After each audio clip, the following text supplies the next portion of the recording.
नमस्कार, city news में आपका स्वागत है। मैं अफरोज खान। आज मास मार्गशीर्ष पक्ष शुक्ल तिथि पंचमी, मंगलवार 29 नवंबर। कैसे रहे आज दिन भर खबरों के हालात, आइए डालते हैं सबसे पहले एक नजर आज की हेडलाइंस पर। सिटी न्यूज की महाचर्चा में प्रकट हुए वस्तुनिष्ठ विचार। जिले के 24 बदमाशों को करेंगे तड़ीपार। जिलाधीश कार्यालय पर धमकी असंख्य परिचारिकाएं। क्या ये खून की कीमत नहीं समझते? और पति पीड़िता ने कर ली जलकर खुदकुशी। आज के सुर्खियों के प्रायोजक हैं इस दिन का सबसे सुहाना पल कौन सा है, क्या कहता है घर आ जाओ।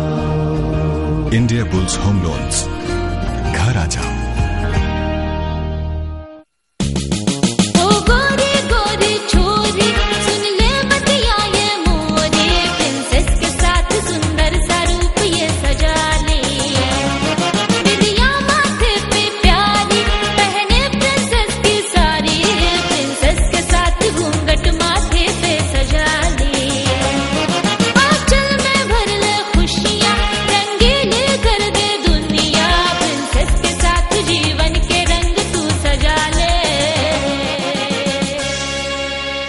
शादी की खुशियां मनाइए प्रिंसेस के संग। डिजाइनर शालू, साड़ी, घाघरा ओढ़नी, Paithani, dress material, coat suit, sherwani, जोधपुरी, सारे सपने सजाए प्रिंसेस। प्रिंसेस जयस्तंभ, अमरावती।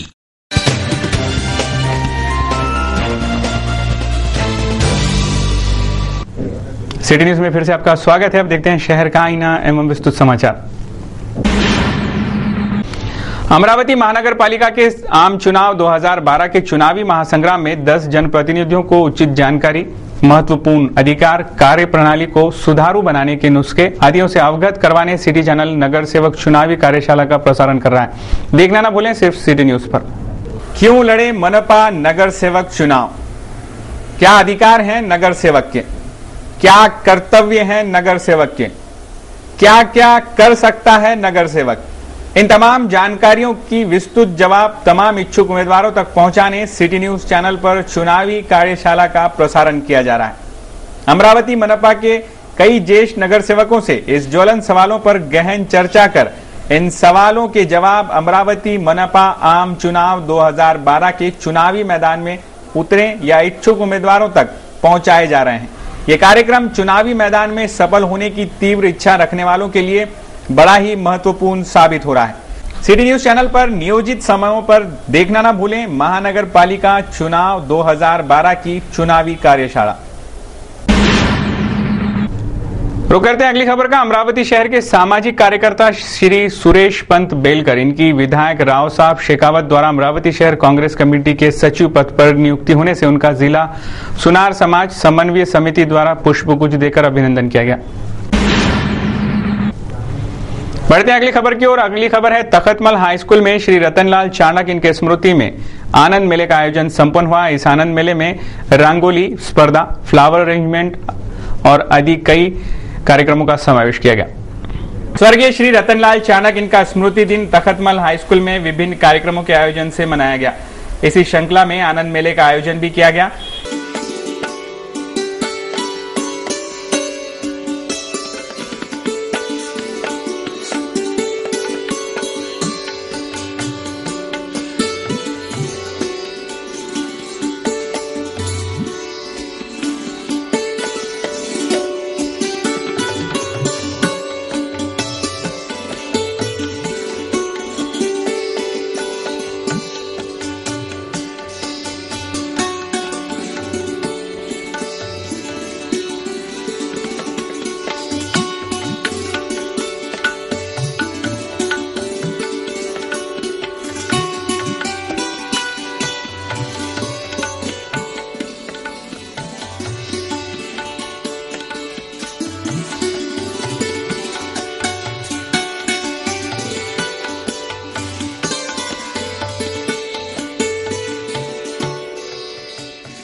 इस आयोजन में रंगोली स्पर्धा, फ्लावर अरेंजमेंट, दीप डेकोरेशन, डिश डेकोरेशन आदियों का समावेश था।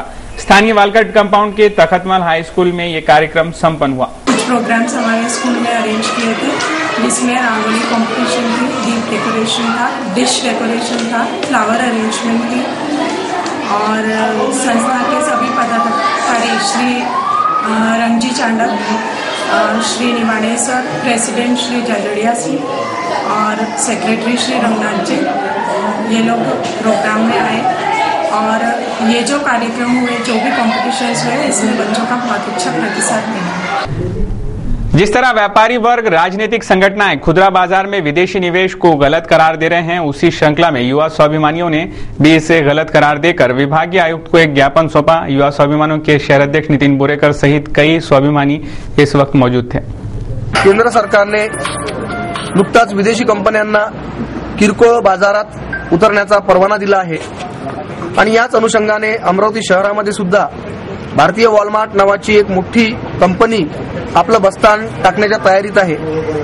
युवा स्वाभिमानच्या वतीने माननीय आमदार रघु राणा यांच्या नेतृत्वात आम्ही केंद्र सरकारच्या या धोरणाचा निषेध करतो, कारण हे धोरण म्हणजे आपल्या भारतीय चलनाला परदेशी कंपनीच्या घशात घालण्याचा एक डाव आहे आणि या माध्यमातून जे लोक स्वाभिमानाने स्वयंरोजगार करतात, छोटे व्यापारी, मोठे व्यापारी, ज्यांच्या भरोशावर 4-5 कुटुंबांचा चरितार्थ चालतो, अशा लोकांवर बेरोजगारीची कुऱ्हाड कोसळण्याची शक्यता नाही। 100% बेरोजगारी कुऱ्हाड कोसळणार आहे। सरकार एकीकडे बेरोजगारी कमी करण्यासाठी कुठल्याही प्रकारचा प्रयत्न करत नाही। अमरावती शहरामध्ये गेल्या 50 वर्षापासून स्वाभिमानाने उद्योग करणारे अनेक व्यापारी आहेत, छोटे मोठे उद्योजक आहेत, त्यांच्या पोटावर घाला घालण्याचा हा एक प्रयत्न आहे। व्यापारी बंधुओं और जो भी रिटेल एसोसिएशन के लोग हैं, उनसे मैं दरखास्त करना चाहता हूं कि हमारे आमदार रवि जी राणा ये खुद बीमार होने के बावजूद वो इतने सतर्क है और अमरावती शहर के औद्योगिक चलन के लिए या औद्योगिक व्यापार के लिए उन्होंने सतर्कता बरतते हुए हमको युवा स्वाभिमान संगठन को आदेश दिया कि इस तरीके का विदेशी मॉल यहाँ पे तैयार हो रहा है और इसमें जो अपने रिटेल एसोसिएशन है, जो घाऊक दुकानदार है, उन पे बेरोजगारी की कुर्राहट आ सकती है। इस वजह से मैं सभी व्यापारी बंधुओं को ये आह्वान करना चाहता हूँ कि युवा स्वाभिमान संगठन ने यहाँ पे एक नींव रखी है आंदोलन की और इस आंदोलन में आप सभी भाइयों ने हमको सहयोग देके ये आंदोलन हम और बड़ी पैमाने पे करना चाहते हैं और इसीलिए आप सभी व्यापारी बंधु से मेरे फिर से एक आह्वान करता हूँ, आपसे विनती करता हूँ कि युवा स्वाभिमान ने शुरू किया इस आंदोलन में आप सभी सहयोग दें। अगली खबर है, महाराष्ट्र नर्सेस एक्ट 1966 जैसे ये रखा जाए, इस प्रमुख मांग को पूरा करने के लिए असंख्य परिचारिकाओं ने जिलाधिकारी कार्यालय पर एक ज्ञापन सौंपा। महाराष्ट्र गवर्नमेंट नर्सेस फेडरेशन के नेतृत्व में असंख्य नर्सेस की विशाल रैली मंगलवार को जिलाधीश कार्यालय पर धमकी। नर्सेस फेडरेशन द्वारा जिलाधीश को सौंपे ज्ञापन से महाराष्ट्र नर्सेस एक्ट 1966 के अधिनियमों को यथास्थिति रखे जाने की मांग की गई।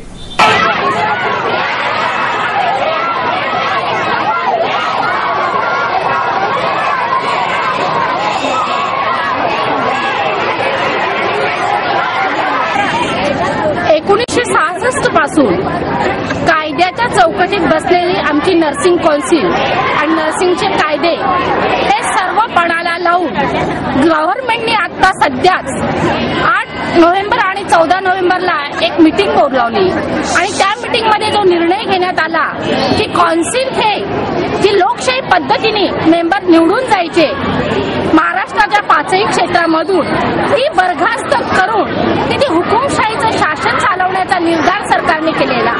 कोणत्याही प्रकारचं अनुदान देत नाही आणि त्यावर परिचारिकांच्या आणि विशेषतः महिलांच्या प्रोफेशन मधल्या व्यक्तींचीच महिला म्हणून नेमणूक केलेली आहे। महाराष्ट्र नर्सिंग कौन्सिल ही देशातली प्रभावी कौन्सिल आहे आणि महाराष्ट्र सरकारनं ती बरखास्त करून डॉक्टर मंडळीच्या ताब्यात देण्याचं ठरवलेलं आहे। पूर्वी 1966 मध्ये परिचारिकांचा जॉब असा होता की सुशिक्षित महिला मिळत नव्हत्या, परंतु आज एमफिल, पीएचडी MSc ह्या सगळ्या महिला मिळायला लागल्या आणि म्हणून त्या नर्सिंग कौन्सिलवर विद्वान उच्च शिक्षित महिला बसलेल्या आहेत. 2011 पासून आम्ही चालवतो आहे. म्हणजे तब्बल नर्सिंग कौन्सिल चालवून 100 वर्ष झालेली आहेत आणि यशस्वीपणे त्या नर्सिंगचा कारभार आम्ही राबवित असताना कुठल्याही प्रकारची तक्रार सुद्धा नाहीये किंवा भ्रष्टाचार त्या ठिकाणी नाहीये. आणि हे सगळं असताना देखील डॉक्टर मंडळींनी आणि मिनिस्टर लोकांनी आमच्याकडची महाराष्ट्र नर्सिंग कौन्सिल ही बळकावून घेण्याचा जो घाट घातलेला आहे. ज्या ठिकाणी स्त्रिया असतात त्या ठिकाणी भ्रष्टाचार कमी असतो.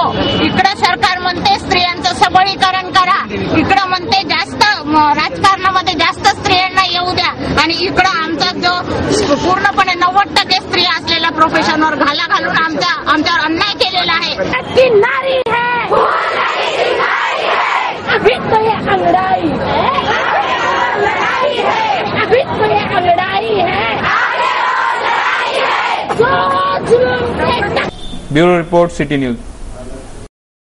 अगली खबर है कोल्हापुरी गेट थाना क्षेत्र के मालीपुरा की रहवासी 37 वर्षीय कल्पना विनोद बोंडे ने खुद को जलाकर आत्महत्या कर ली. 96% झुलस जाने से उसकी दर्दनाक मौत हो गई. मृतक के मृत्यु पूर्व बयान अनुसार उसका पति विनोद बोंडे उसके चरित्र पर संदेह कर उससे मारपीट करता था. इसी से त्रस्त होकर उसे पीड़ित ने खुद को केरोसिन डालकर जला लिया.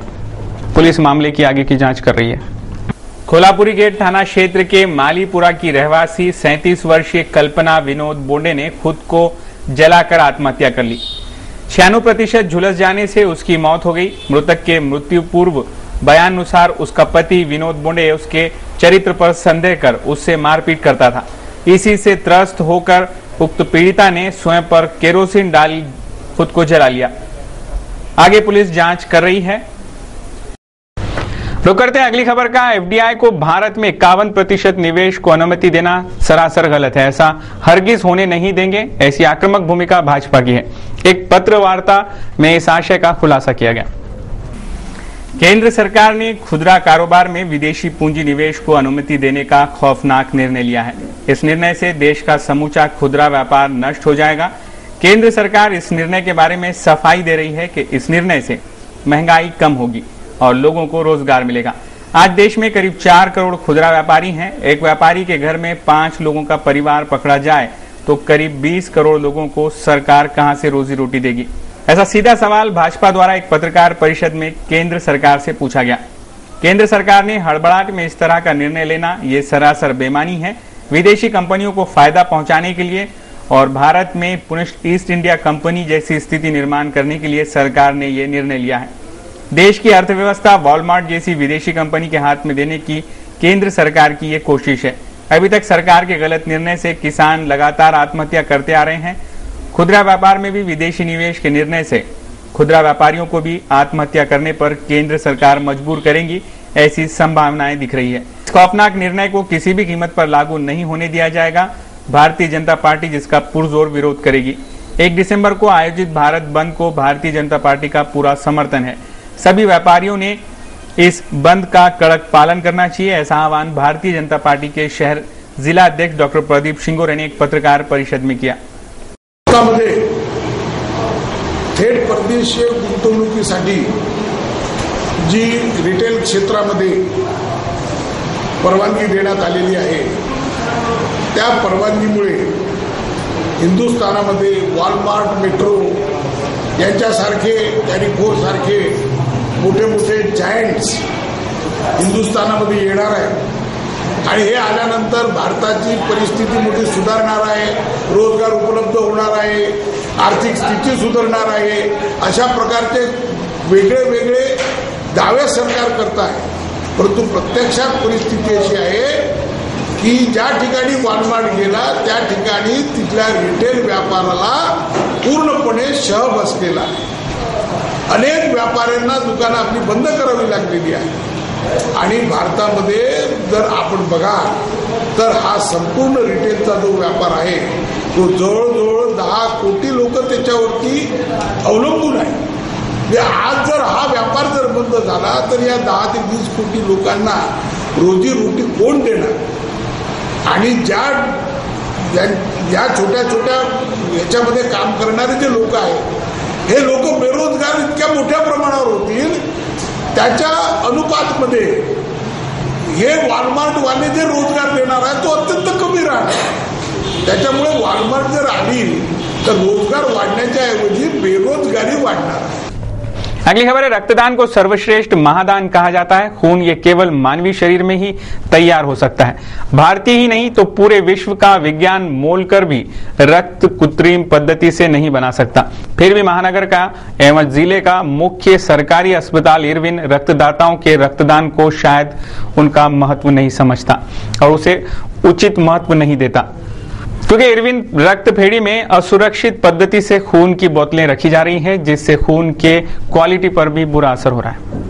जो काम समूचे विश्व का विज्ञान शास्त्र करने में असफल है, उसी काम को करने की नौबत ही न आए, इस प्रयास में लगे महानगर में अंबानगरी अमरावती का नाम बड़े शान से लिया जाता है और वो सब हो पा रहा है महानगर वासियों के बदौलत. इतने बड़े पैमाने पर रक्तदान शिविरें केवल इस महानगर में ही हो सकती हैं. इसीलिए तो अमरावती की रक्तभेड़ी में कभी भी खून की कमी कभी भी महसूस नहीं होती. पर इसी खून को संभाल कर रखने में अमरावती की सरकारी रक्तभेड़ी कमजोर साबित हो रही है, क्योंकि यहाँ खून संभाल कर रखने की जो व्यवस्था है वो खासी कमजोर है. खून के बोतलों का तापमान नियोजित रखे रहना अत्यंत जरूरी है, पर इरविन के रक्तभेड़ी में जहाँ खून की बोतलें सुरक्षित रखी जाती है वो मशीनें बीच बीच में बंद हो जाती हैं, जिससे इन मशीनों में रखा खून तापमान के असंतुलित होकर खराब हो रहा है और ये खून कई मरीजों को चढ़ाया भी जा रहा है. खून स्टोरेज की रूम एयर कूलर होना जरूरी है, पर यहाँ कूलर भी नहीं है, सादे पंखे पर काम चलाया जा रहा है. इसीलिए मजबूरन पूछना पड़ रहा है कि क्या ये खून की कीमत नहीं समझते. Bureau report, city news. अगली खबर है, स्थानीय स्वराज संस्थाओं के चुनाव के मद्देनजर पुलिस अधीक्षक कार्यालय में जिले के 24 नामचित बदमाशों को उनकी यादी बनाकर इन सारे आरोपियों को तड़ीपार कर दिए जाने का प्रस्ताव एसडीएम कार्यालय को भेज दिया गया. जिले के स्थानिक स्वराज संस्थाओं के चुनाव के दौरान कायदा एवं सुव्यवस्था बाधित न हो, इस उद्देश्य से जिले के 24 नामचीन बदमाशों को तड़ीपार करने का निर्णय लिया है. जिला पुलिस अधीक्षक कार्यालय द्वारा ऐसे कुल 24 नामचीन बदमाशों की यादी एसडीएम कार्यालय को भेज दी गई है. इस यादी में जिले के कायदा एवं सुव्यवस्था को बाधित करने वाले 24 शातिर बदमाशों के नाम शामिल हैं. एसडीएम कार्यालय द्वारा आधिकारिक मुहर आने पर तड़ीपार की कार्रवाई की जाएगी, ऐसी आधिकारिक जानकारी जिला पुलिस अधीक्षक जय कुमार ने सिटी न्यूज को दी. अमरावती शहर के पत्रकारिता क्षेत्र में अहम मकाम हासिल करके बड़ी लोकप्रियता प्राप्त करने वाले वृत्तपत्र दैनिक हिंदुस्तान के हीरक महोत्सवी वर्ष के उपलक्ष्य में तथा स्वर्गीय अरुण मराठे की स्मृति में स्थानीय टाउन हॉल में 3 दिवसीय व्याख्यानमाला जारी है. पूरे अमरावती शहर के पाठकों का लोकप्रिय अखबार तथा पत्रकारिता के माध्यम से समाज में नव चेतना, नव प्रेरणा, नव परिवर्तन लाने में विशेष योगदान देने वाले दैनिक हिंदुस्तान इस अखबार ने अपने हीरक महोत्सवी वर्ष में पदार्पण किया है. दैनिक हिंदुस्तान के हीरक महोत्सव एवं दैनिक हिंदुस्तान के दिवंगत संपादक स्वर्गीय अरुण मराठे इनके स्मृति दिवस के उपलक्ष्य में दैनिक हिंदुस्तान परिवार द्वारा स्थानीय टाउन हॉल में 3 दिवसीय व्याख्यानमाला का आयोजन जारी है. सोमवार को इस व्याख्यानमाला में महाराष्ट्र राज्य के पूर्व पुलिस महासंचालक श्री अरविंद जी इनामदार, इन्होंने उपस्थित सभी श्रोतागणों को अपने विशेष व्याख्यान से मंत्रमुग्ध किया.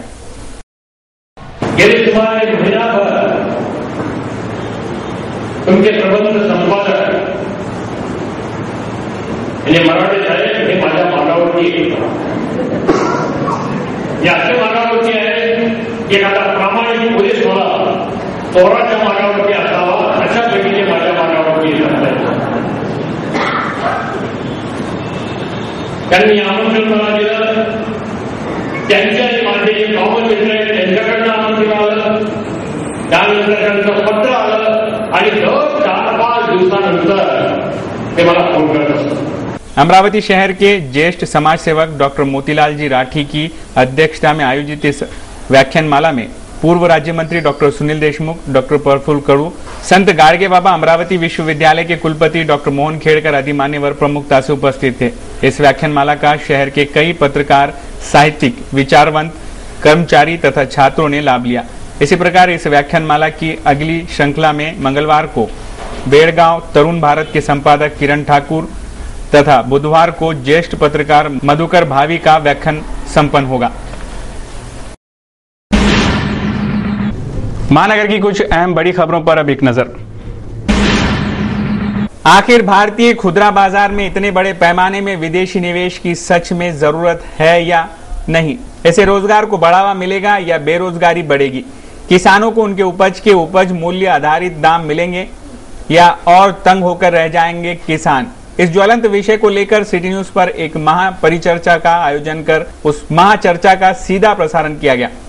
सिटी न्यूज के मुख्य प्रबंधक चंदू सोजतिया के वस्तुनिष्ठ सवालों की वजह से यह महाचर्चा वस्तुनिष्ठ स्थिति में पहुंचकर मुद्दे की पकड़ और उसके परिणामों की गहन चर्चा करने में कारगर साबित हुई।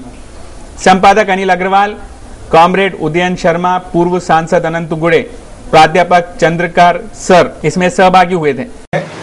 और हमारा आज का विषय है कि क्या यह रिटेल में विदेशी निवेश हमारे कल के लिए सुनहरा अवसर लाएगा?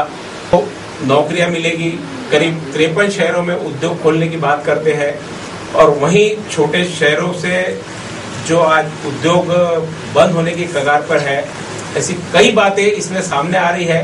तो सबसे पहले हमारे साथ में अनंत राव जी गुड़े हैं।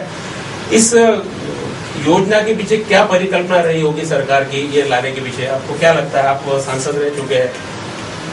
तो ऐसा है कि अगर पिछले 2 टर्म में जो पहली मनमोहन सिंह की पहली टर्म थी और दूसरी टर्म और इसके पहले भी जब भी इस देश में कांग्रेस की सरकारें रही थे, सबसे पहली बात है कि कांग्रेस की जो अध्यक्षा है सोनिया गांधी जी, उनके साथ सबसे पहले दिमाग में यह बात आती रहती है कि विदेश के लिए हमारा देश खुला करके रखो। हमने देखा है, हमारा इतिहास है कि एक ईस्ट इंडिया कंपनी इस देश में आई थी बिजनेस के लिए, तो 150 साल तक उन्होंने इस देश में राज किया।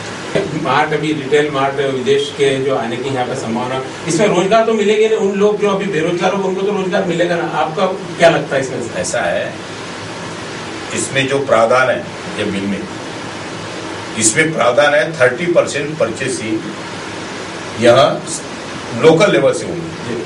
लोकल मतलब जहाँ खुल रहा है वहाँ की लोकल नहीं। इस निवेश के सबसे महत्वपूर्ण बिंदु है कि 10 लाख से अधिक जनसंख्या वाले शहरों में इस तरह के मॉल खोले जा सकेंगे, सबसे पहली बात। दूसरी बात, उस मॉल में बेची जा रही वस्तुओं में से 30% वस्तुएं कम से कम भारतीय बाजार से ली जाएगी।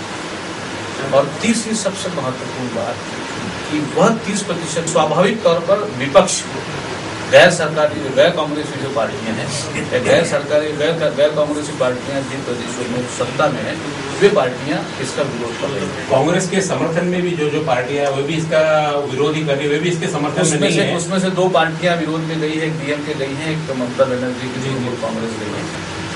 और उसके बाद ये है कि अब यह फैसला सरकार का जो नीतिगत फैसला है, मुझे लगता है यह प्रायोगिक तौर पर, यह कोई पार्लियामेंट ने सर्वसम्मति से लिया हुआ फैसला नहीं है। यह सरकार का नीतिगत फैसला है जो रोल बैक भी किया जा सकता है। आज कांग्रेस की सरकार है, कांग्रेस की सरकार ने नीतिगत फैसला घोषित कर दिया।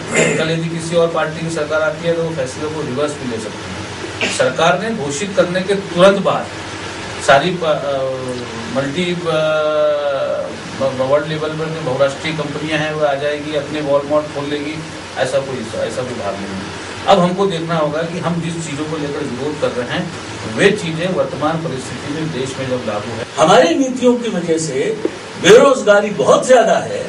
क्या हम उसमें और 3.5-4 करोड़ लोगों के परिवारों को बेरोजगारी की खाई में धकेलना दोबारा कर सकेंगे? क्या हमारी अर्थव्यवस्था इस बोझे को बर्दाश्त कर सकेगी? मुझे लगता है कि ये हमारी अर्थव्यवस्था को और समाज व्यवस्था को भी अराजकता की तरफ धकेलने का काम होगा, इसलिए बहुत खतरनाक है। इससे सरकार को अपने कदम पीछे लेने चाहिए और बचना चाहिए। अब सवाल इस बात का है, तर्क ये कि भाई रिटेल में बड़ी कंपनियां आ जाएंगी तो वे ग्राहक को फायदा देंगी, खरीद सकते हैं, जिन दामों पर खरीद सकते हैं उस प्रकार से उतना रेगुलरली माल मिलना और उतना दाम पर माल मिलना ये छोटे व्यक्ति के लिए संभव नहीं है। इसलिए यहाँ बड़ी पूंजी छोटी पूंजी को निगलती है। उस सिद्धांत के अनुसार जो रिटेलर है वो धीरे धीरे बिल्कुल साफ हो जाएगा। आप कुछ कह रहे थे? हाँ, मैं ये कहना चाहूंगा सबसे पहले ज्वलंत विषय पर महा चर्चा के इस कार्यक्रम का पुनः प्रसारण देखना ना भूलें। बुधवार सुबह 8:45 पर और दोपहर 12 बजे सिर्फ सिटी न्यूज पर।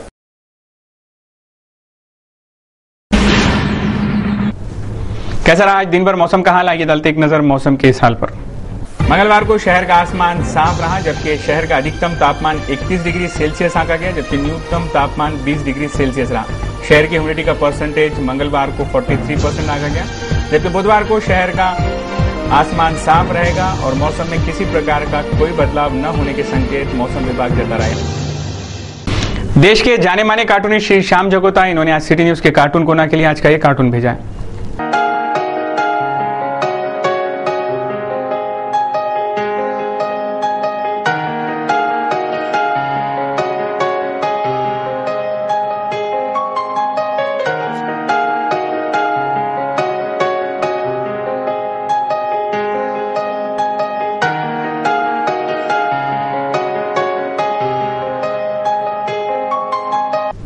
तो ये थे अब तक के समाचार, एक बार फिर से नजर डालेंगे आज की हेडलाइंस पर। सिटी न्यूज की महाचर्चा में प्रकट हुए वस्तुनिष्ठ विचार। जिले के 24 बदमाशों को करेंगे तड़ीपार। जिलाधीश कार्यालय पर धमकी असंख्य परिचारिकाएं। क्या ये खून की कीमत नहीं समझते? और पति पीड़िता ने कर ली जलकर खुदकुशी। सिटी न्यूज के बारे में आप अपने सुझाव और विचार हमें भेज सकते हैं हमारे इस पते पर। हमारा पता है सिटी न्यूज कार्यालय, धनराज लाइन, सकल 7, अमरावती। हमारा फोन नंबर है 25638333। इस समाचार के माध्यम से हम आपको देते रहेंगे शहर की तरोताजा खबरें। तो सिर्फ देखते रहिए सिटी न्यूज चैनल, हर घंटे होती रहेंगी नए खबरों के साथ फिर मुलाकात। देश और दुनिया की खबरों को देखने के लिए आप लॉग ऑन कर सकते हैं www.citynews.net.in पर। सिटी न्यूज पर लगातार खबरों का और समाचारों का सिलसिला जारी रहेगा, तो आप देखते रहिए सिटी न्यूज। लेते हैं आपसे इजाजत, बहुत बहुत धन्यवाद, गुड नाइट, शब बखैर, अपना ध्यान रखिएगा।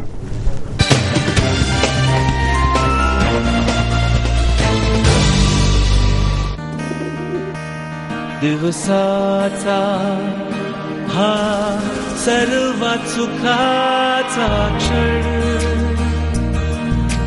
कोणता आहे अन सांगे काय खरी यारा। India bulls home loans,